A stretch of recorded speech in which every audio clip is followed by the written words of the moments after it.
ceremony of the Church of Jesus Christ of Latter-day Saints. We are grateful for your presence as we gather to celebrate this meaningful occasion and witness the formal turnover and donation of this project for the benefit of the community.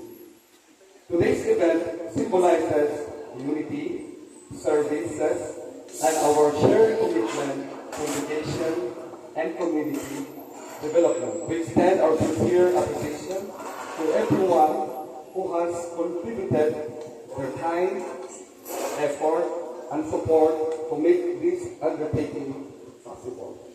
At this time, may I request everyone to settle comfortably and as we begin our program. Our program today is presided by President Ashton John Omakanlalay, Ordinary State President. Assisting in conducting this program is myself, President Brian Mendez of BDC Second Branch President. To invoke the guidance and blessings of our Holy Father, upon this gathering, we will respectfully invite Sister Elena Tagallo Castro, a Relief Society President of BDC Second Branch, to offer the opening prayer.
Thank you for Mr. Castro for that wonderful prayer.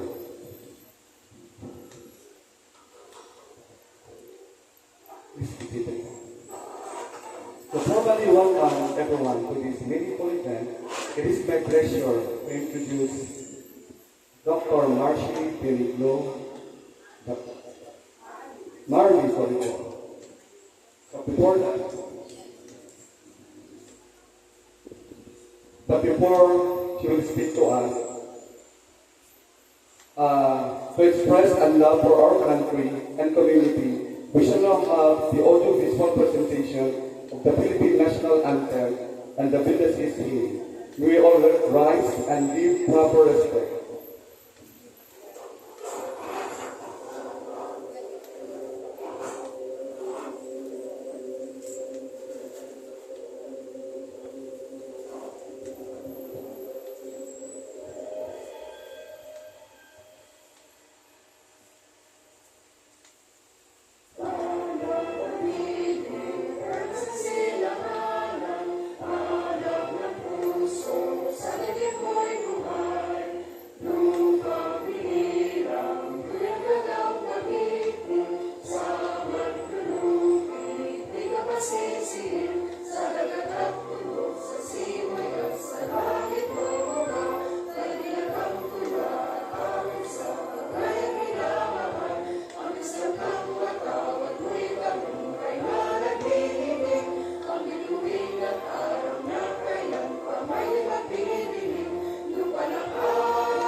Diyos na kagalakan, higit sa kayamanan, mabuhay ka. O bayan kong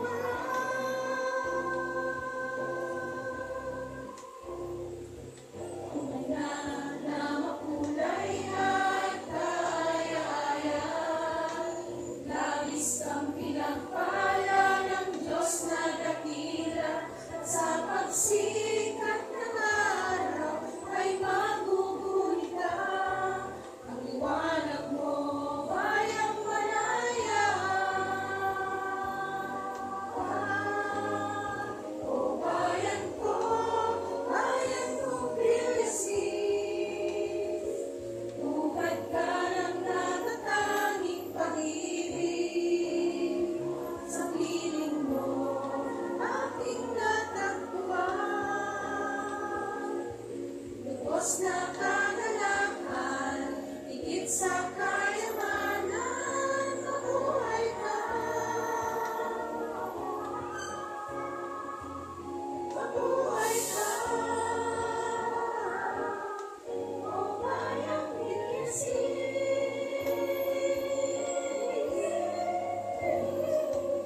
mabuhay ka. O bayang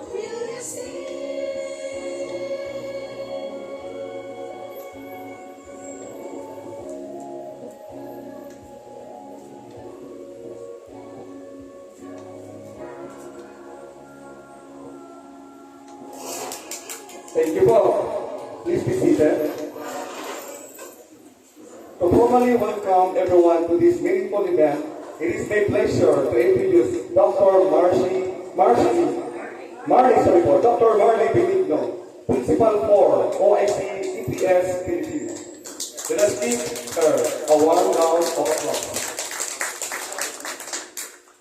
Thank you very much, sir, for that kind of introduction. To our hardworking public school supervisor of Villasis District 2, Dr. Virgilio Javier, to all the school principals, and most especially to our generous donors from the Church of Jesus Christ of Latter-day Saints, who make this donation of study chairs possible. A blessed morning and my greetings of peace to all of you. On behalf of our district and the teachers, parents, and students, I, being the little school principal, is truly honored to welcome and join you today for this meaningful turnover ceremony. This wonderful day is not just about handing over chairs. It is about investing in comfort, dignity, and better learning for our students. These study chairs will soon be used in classrooms, reading hubs, and training sessions. We pray that every seat becomes a place where a child feels valued, discovers new ideas, and builds confidence for the future. To our generous donors and sponsors, thank you for your trust, partnership, and tireless service to our learners. Your dedication inspires all of us to do our part in the nation building. At this juncture, please allow me to express our deepest gratitude to all the personalities behind the realization of this program.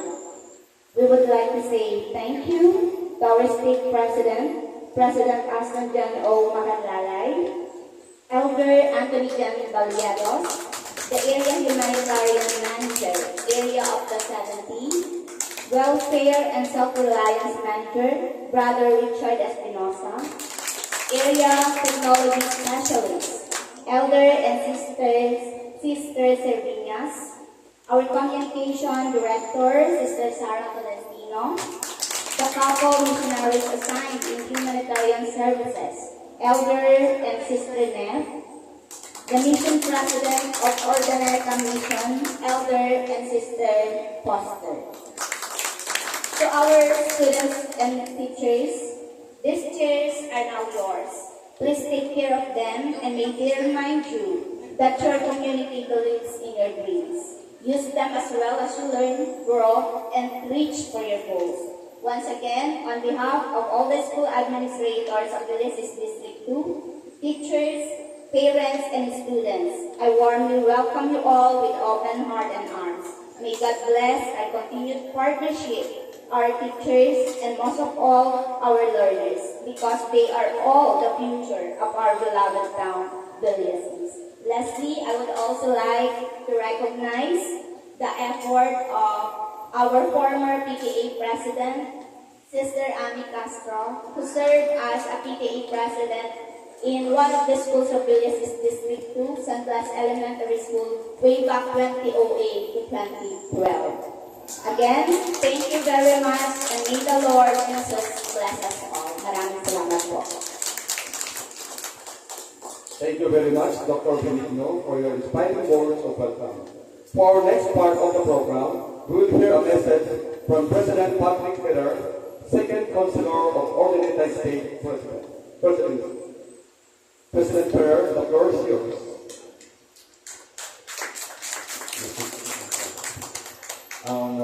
Brothers and sisters, school heads, and leaders of the Church of Jesus Christ of Latter-day Saints. We are grateful today for this wonderful day that the Lord has given this day for all of us na receive natin yung blessings which is predicated.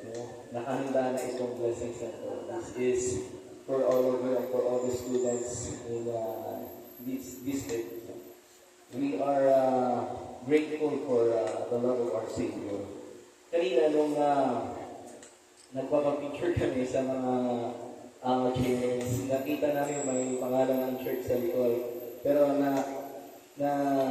kita niyo ba na mas malaki yung pangalan ng ating Savior? Yan, Jesus Christ yung mas malaki ko. So the Church of Jesus Christ of Latter-day Saints. May we remember the love of our Savior, Jesus Christ, as we use this equipment, these materials sa ating, lalo na sa ating mga learners. May we embrace the love of our Savior and remember the atoning sacrifice na ginawa niya para sa atin. Kung ano yung ginawa niya dito sa mundo, we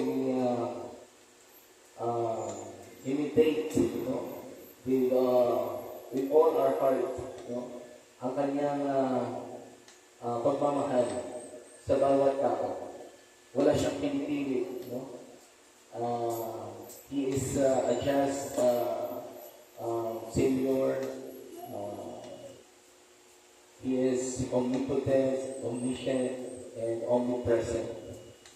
So, kahit saan tayo pumunta, kahit anong tanungin natin, nandiyan siya lagi para makinig sa atin. Alam niya kung ano yung ating nararamdaman. So, this is a perfect time, na dumating ito.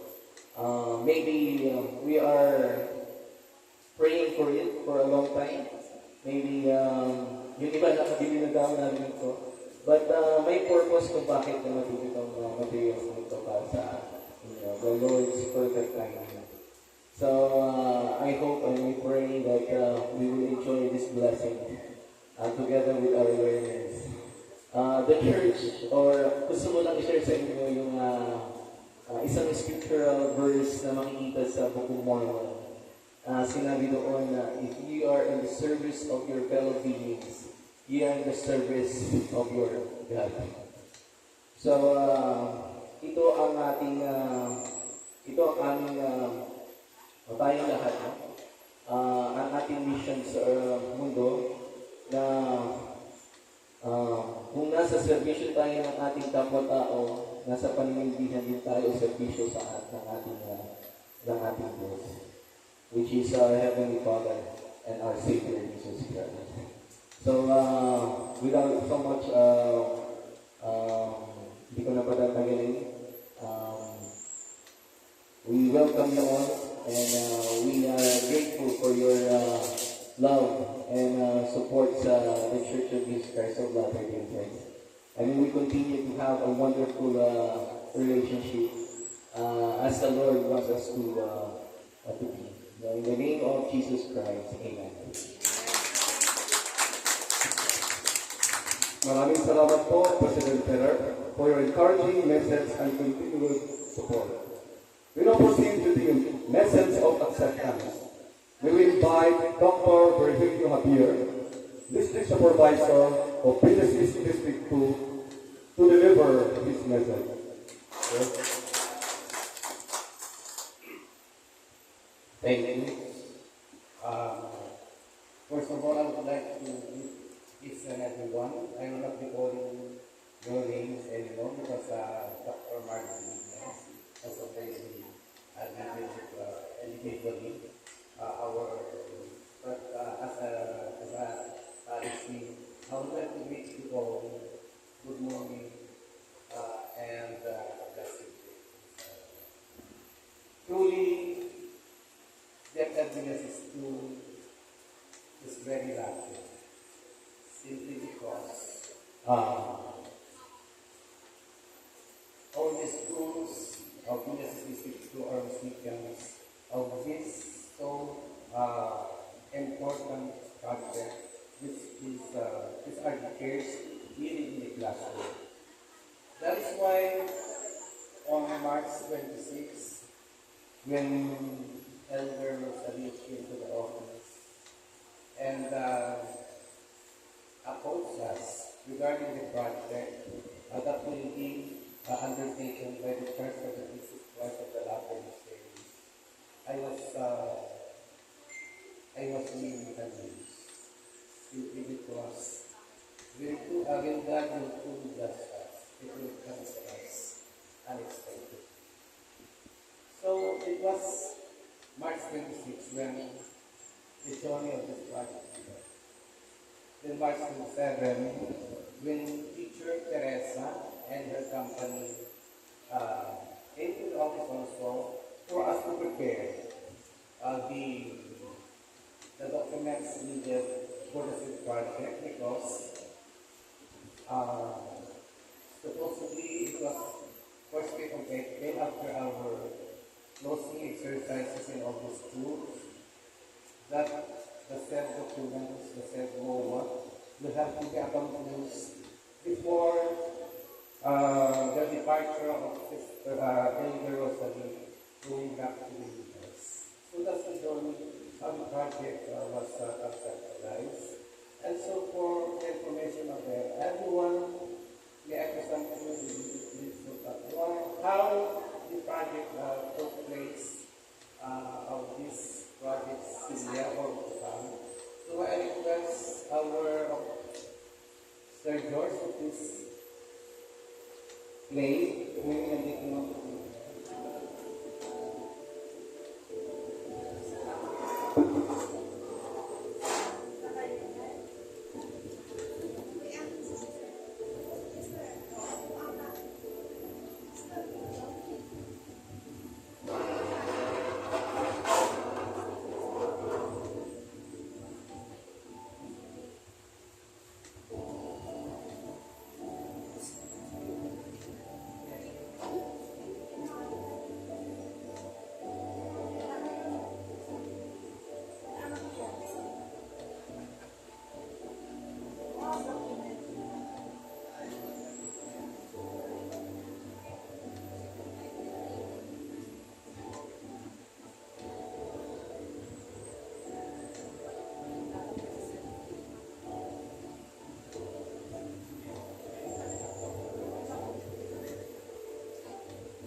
Okay, so that's our brief latest conceptualized by our PDO of our district, Sir Asian.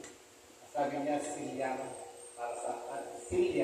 ang pangarap para sa pamatahan. So, truly,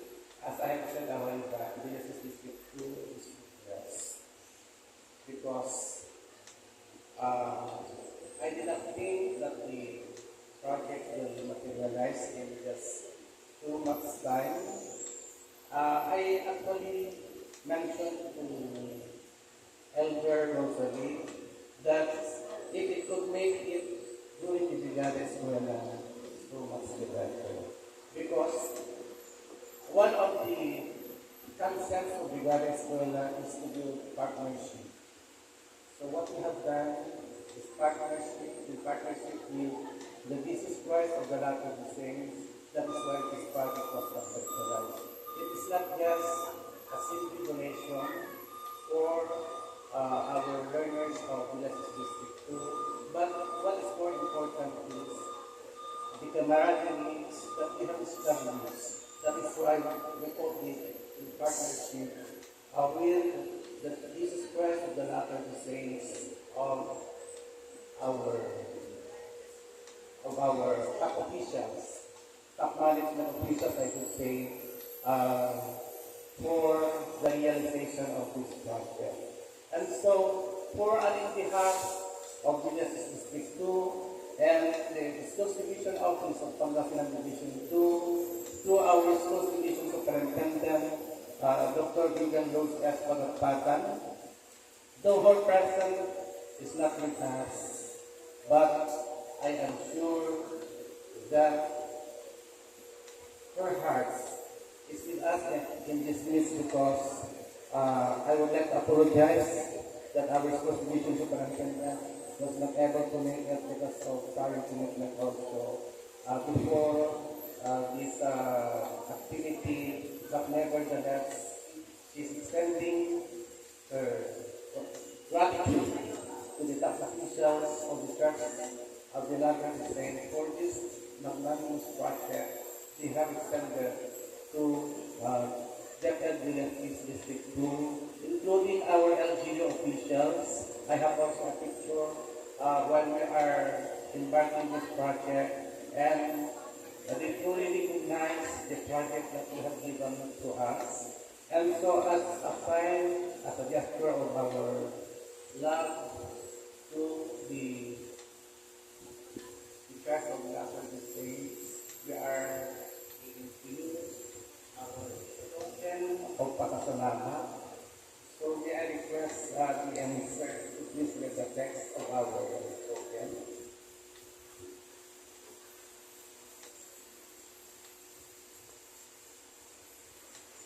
Republic of the Philippines, Department of Education, Region 1, Pangasinan Schools Division Office 2, Villages 2nd District. Plaque of appreciation presented to the Church of Jesus Christ of Latter-day Saints in grateful appreciation and recognition of your unwavering support, generosity, and steadfast partnership in advancing the welfare of learners and the improvement of educational programs within Villages 2nd District. Your commitment to service and community achievements have significantly contributed to creating a nurturing, safe, and empowering learning environment for all. Given this 12th day of June 2026 at Villages 2nd District, Baca, Villages, Pangasinan. Virgilio C. Javier, Dr. Virgilio C. Javier, our public schools district supervisor of Villages 2nd District. Thank you. May I request all the school heads of Villages District 2 to please come in front and be a witness in awarding this plaque of appreciation. And all, I would like also to invite all our top management officials of the Church of Latter-day Saints to please join us also now, sirs.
isang mapagpalang hapon at maraming salamat po from to the top management of the Church of Christ of the Latter-day Saints, from the Deaf Advocacy School, teachers, learners, students, and non-teaching staff. Maraming salamat po. So, bigyan natin sila ng isang masigabong palakpakan.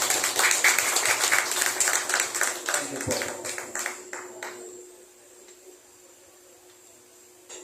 Maraming salamat po, Dr. Javier, for your heartfelt acceptance message and for your dedication to the advancement of education. Allow me also to recognize the brains of this project. Sister Marivic Aguilillo, please stand up, ma'am. From Comfort Elementary School. Sister Teresa Polisima from Kapuluan National High School. Sister Elizabeth Lico from Karamutan Elementary School. Maraming salamat po, ma'am.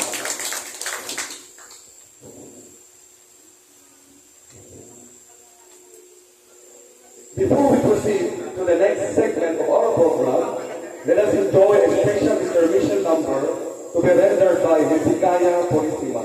Let us welcome our performer with a round of applause.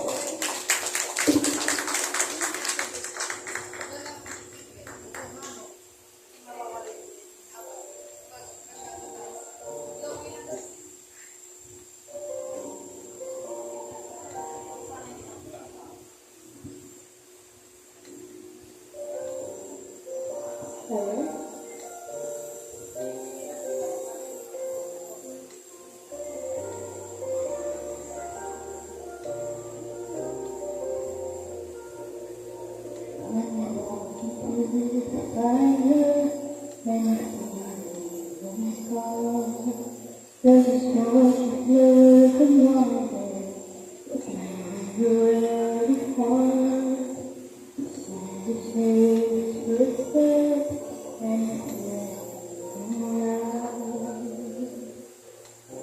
He's calling out to you. He says, walk with me, and I will call you troubled water. Walk with me, I will make you like complete. Oh, take my hand when you feel heavy hearted. Walk with me, and I will walk with you.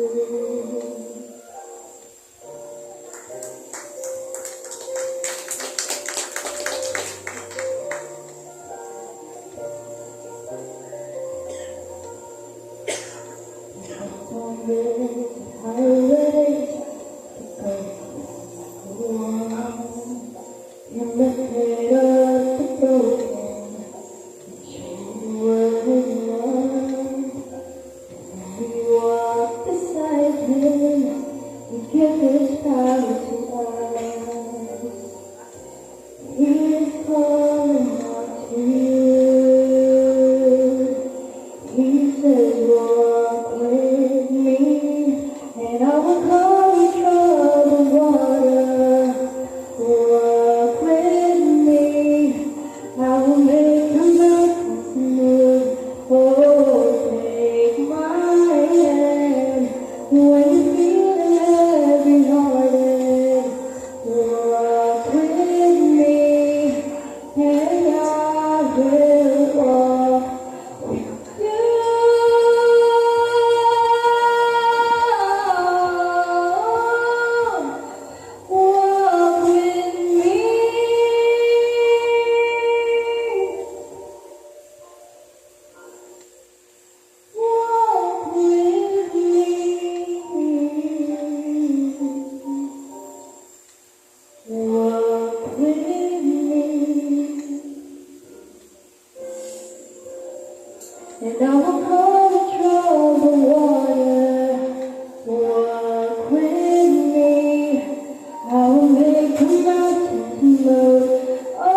Fatima.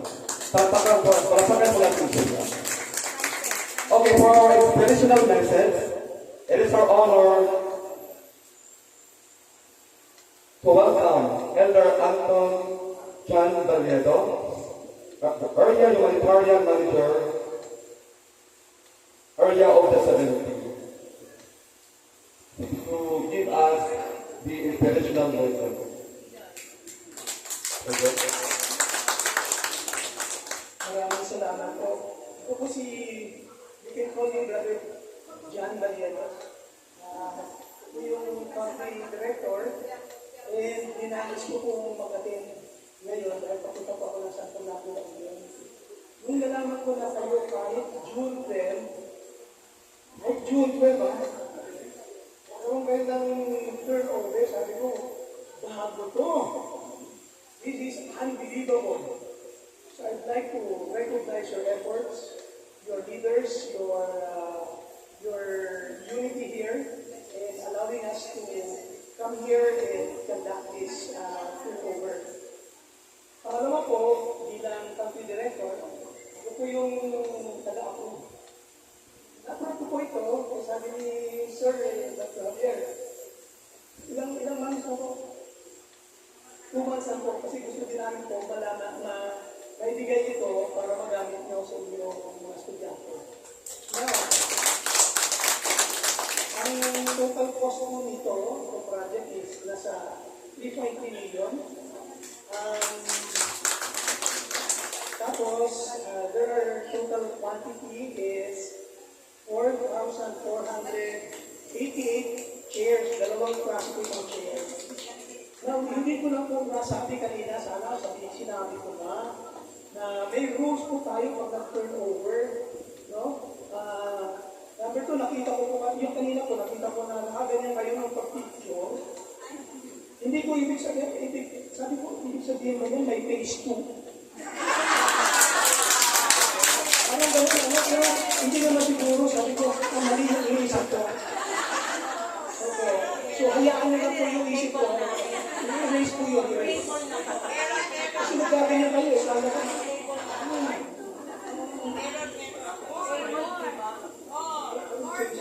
ito po, kung gusto nyo may magganyan po, ang rule, dapat po kasi, this is just a due recognition. Sa kahit po mga pangalan, name ng institution, name ng individual, kailangan po perfect po yung pagkabigkas po. Ano? And nakount po kanina, ang pagbigkas po, na pangalan ng Church of Jesus Christ of Latter-day Saints. Ito po yung rule. Bawat mali na pagkabigkas, 100 chairs ang iuwi ko. Nakikita niyo po dala ko ba? Bilang ako kanina, mga tatlo. So sir, tatlo, 300 po. Tatanggalin ko po yung 300. Kasi mali yung pagkasabi ng church. It's not about the church po. It's just a respect. Dahil bahali ko po sa inyo bakit po. Every first Sunday of the month, every first Sunday of the month, mga membro po ng Church of Jesus Christ of Latter-day Saints, they go on fasting for 2 weeks. Wala po pagkain na, wala 2 weeks. Bakit po? Para sa kanila, sa amin, ito po ipapakita namin sa Diyos. Pagmamahal at pagrespeto at para tulong po sa kapwa-tao. Sabi ko niya, love God and love thy neighbor.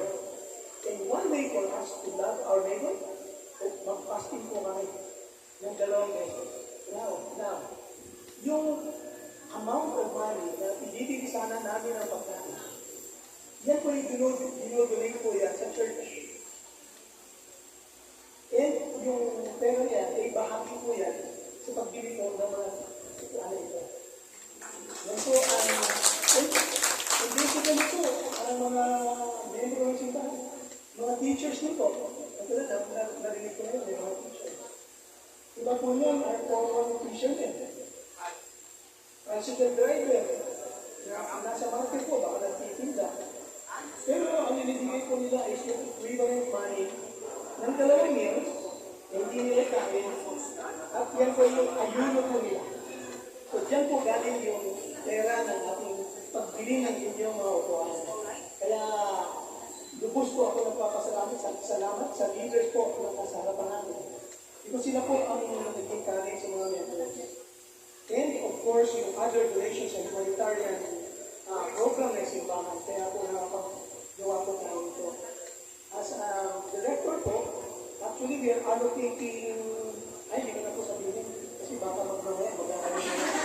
For the whole country po for the whole country, we have allocated a sizable amount of funds galing sa church para po ma-address po natin yung literacy problem ng Pilipinas. Ako po'y magpapasalamat sa inyo. Mga mahal namin ang buhay. Salamat po. Turuan po namin yung mga kabataan natin ngayon na mag-aral ng gusto. We are also supportive and we're committed to support yung aral program. Kaya po, sa kamay niyo po ang nakasalalay yung kinabukasan ng ating mga kabataan. Kaya salamat. At ito po ipapasalamat ko sa inyo sa pangalan ng si Cristo. Amen. Maraming salamat po, Elder Balleros, for your inspiring words and technical support for our community. We now come to one of the highlights of today's event, the deed of donations, signing and turnover ceremony. This moment signifies the formal transfer of the donated project and reflects the spirit of service, cooperation, and commitment to the welfare of the community. May we respectfully invite the designated representative to proceed to the signing area. Sino po bang mga involved? Elder Balleros po? Come forward.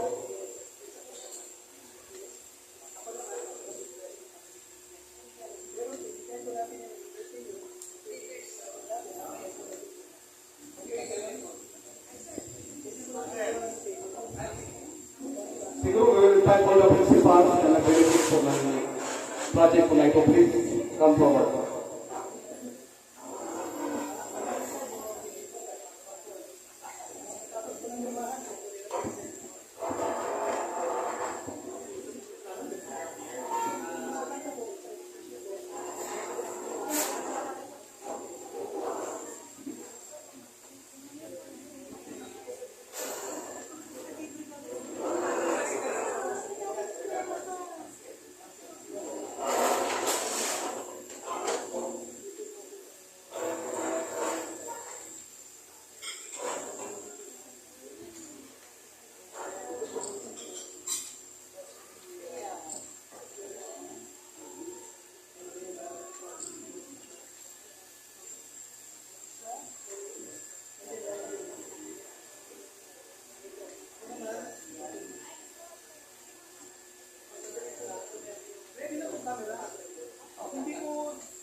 Ladies and gentlemen, let us acknowledge this meaningful milestone with a warm round of applause.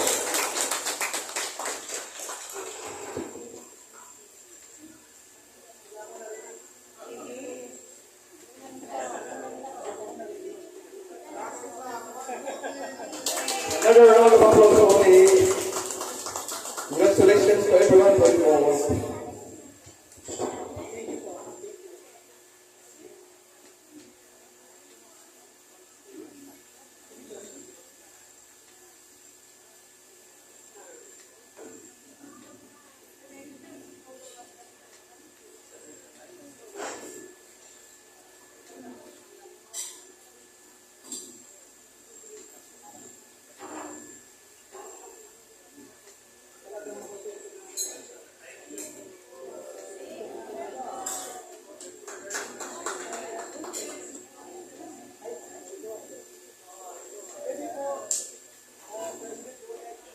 po sa papel.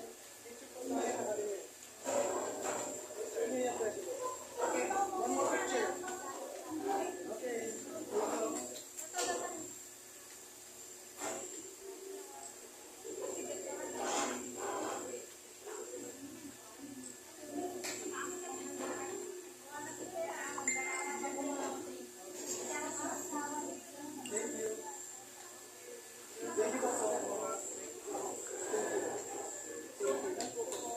Yes,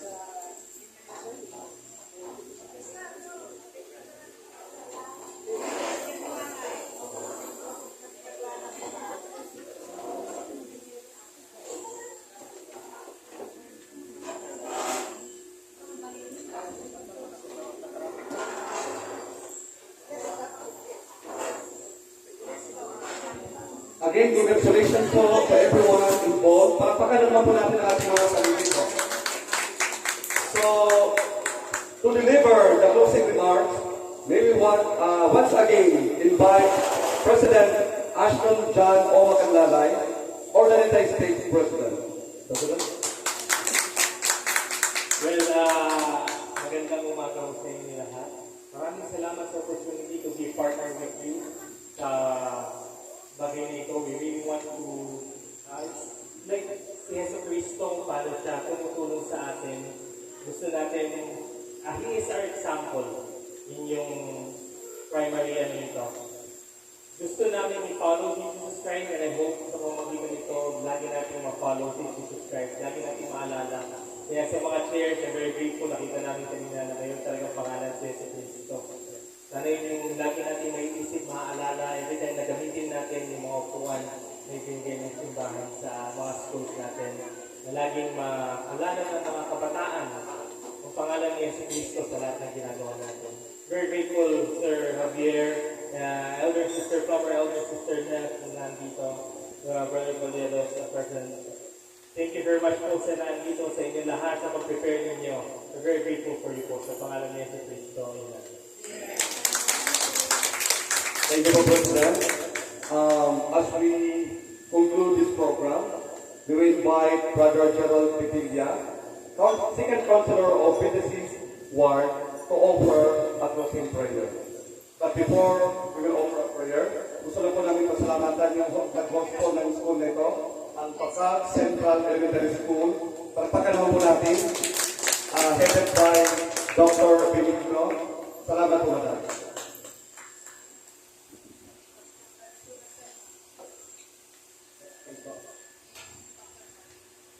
Ano po namin sila naman, salamat po sa mga. Maraming salamat po sa mga nagsisinang po namin ngayon at yung mga naging student. Maraming salamat po sa mga leaders, mga teachers, at yung united po. Nagpunta sa mga estudyante. Kaya siya rin po rin, bless us po ng naging safe. Wala po kami pumunta po ngayon. We ask you to bless us po that we prepared for para lahat. Ang makakapagbigay po ng mga kasama ko, continue po to help others maging halimbawa po. Beloved and Father, ito po ang nadalahan